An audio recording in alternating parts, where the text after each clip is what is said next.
اگلی آیت مبارکہ میں کہا جا رہا ہے والمطلقات، اور جو طلاق یافتہ عورتیں ہیں یتربصن، وہ روکے رکھیں گے بانفسہن اپنے آپ کو ثلاثۃ قروء 3 قروء تک۔ اب یہاں پہ لفظ جو مطلقات استعمال کیا گیا ہے یہ طلاق سے ہے، اور طلاق کا مطلب ہوتا ہے آزاد کر دینا، آسانی کرنا، اور اس کے بالمقابل جو نکاح کے لفظ آتا ہے وہ عقدۃ النکاح کہا جاتا ہے، اور عقد جو ہے وہ ایک عہد کو کہا جاتا ہے، عقدہ جو ہے وہ گرہ باندھنے کو کہا جاتا ہے، کہ نکاح ایسی ہوتی ہے کہ جو دو انسانوں کو آپس میں جوڑ دیتی ہے۔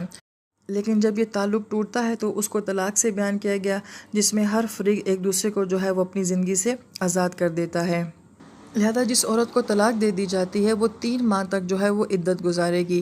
3 ماہ تک عدت گزارنے کا جو فلسفہ قرآن دیتا ہے، اس کی ایک بہت بڑی وجہ تو یہ کہ عین ممکن ہے کہ اس کو حمل ہو، تو لہٰذا 3 ماہ میں سچویشن کلیئر ہو جاتی ہے کہ اس کو پچھلے شوہر سے کوئی حمل تو نہیں ہے، تاکہ اولاد جو ہے وہ خالصتاً ثابت ہو جائے کہ وہ کس مرد کی ہے۔ دوسری بات یہ کہ ایک دم ایک رشتے کو توڑنا اور ایک نیا رشتہ بنانا یہ ایک عورت کے لیے آسان کام نہیں ہوتا ہے، تو جذباتی طور سے عورت کتنی متاثر ہوتی ہے، اور اس کو ایک ٹائم پیریڈ چاہیے ہوتا ہے کہ اس ساری بحران سے نکلنے کے لیے، تو اس کے لیے بھی جو ہے یہ عدت لگائی گئی ہے کہ 3 ماہ تک عورت کو جو ہے وہ کسی طرح سے بھی مجبور نہیں کیا جائے گا کہ وہ کسی نئے رشتے میں داخل ہو، اور نہ ہی وہ اتنی جلدی کوئی نیا رشتہ ایکسیپٹ کر سکتی ہے۔ لہٰذا عدت میں بہت حکمت ہوتی ہے۔ وَأُولَانِ يَحِلُّ حلال لہن، ان عورتوں کے لیے ان یہ کہ یکتمنا کہ وہ چھپائیں ماں جو خلق اللہ نے تخلیق کیا ہے فی ارحامہن ان کے رحم میں، یعنی کہ عورت جو ہے وہ مرد سے اس کی اولاد کو نہیں چھپائے گی کہ میں حاملہ نہیں ہوں۔ ان کننا اگر وہ ہیں یؤمننا ایمان لے کر آنے والی باللہ اللہ پر، والیوم الآخر اور آخرت کے اوپر، کہ اگر وہ ایمان والی عورت ہے اور اسے مرنے کے بعد آخرت کا اگر یقین ہے تو وہ کسی کی امانت میں ایسی خیانت نہیں کرے گی۔ وَبُعُولَتُہُنَّ، اور جو ان کے شوہر ہیں، اور شوہر لفظ کے لیے قرآن پاک میں 3 طرح کے الفاظ آتے ہیں،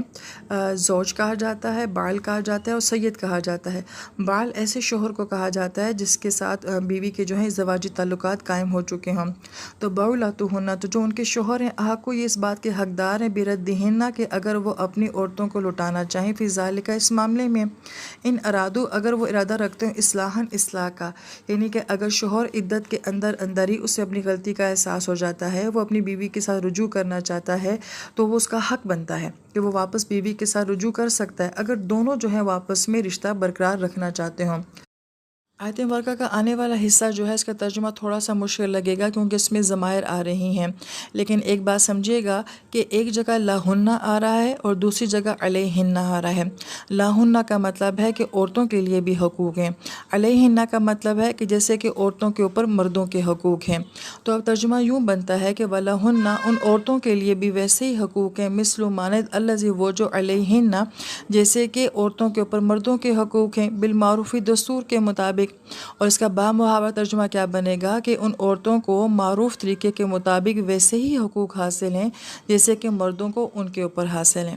وَلِرِجَالِ عَلَيْهِنَّ درجہ، اور مردوں کے لیے عورتوں کے اوپر ایک درجہ ہے۔ لہٰذا اس آیت مبارکہ کے اس حصے کو سمجھنا چاہیے کہ یہاں پہ کون سا معاملہ چل رہا ہے۔ یہاں پہ طلاق کا معاملہ چل رہا ہے، عدت کا معاملہ چل رہا ہے، اور اس معاملے میں یہ کہا جا رہا ہے کہ اگر مرد جو ہے وہ عدت میں عورت سے رجوع کرنا چاہتا ہے تو اس کو یہ حق حاصل ہے کہ وہ رجوع کر سکتا ہے، لہٰذا اس معاملے میں مردوں کو عورتوں کے اوپر ایک درجہ حاصل ہے۔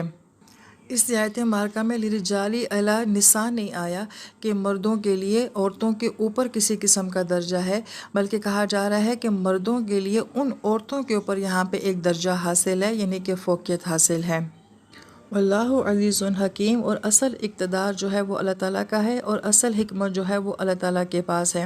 یعنی کہ اب یہاں پہ میاں بیوی کا معاملہ آیا ہے تو بیوی عورت کو اپنا نہ سمجھے کہ میرا اس کے اوپر زور چلتا ہے، اور مرد بیوی کے لیے نہ سمجھے کہ اس کے اوپر میرا حکم چلتا ہے، بلکہ اللہ تعالیٰ نے ہمیں دنیا میں محدود اختیارات دیے ہیں، تو ہمیں یاد رکھنا چاہیے کہ اصل اقتدار صرف اللہ تعالیٰ کا ہے۔ اور حکیم کا لفظ جو ہے یہ حکمت کے لیے بھی آتا ہے کہ ان احکام میں اللہ تعالیٰ کی طرف سے بہت حکمت ہے،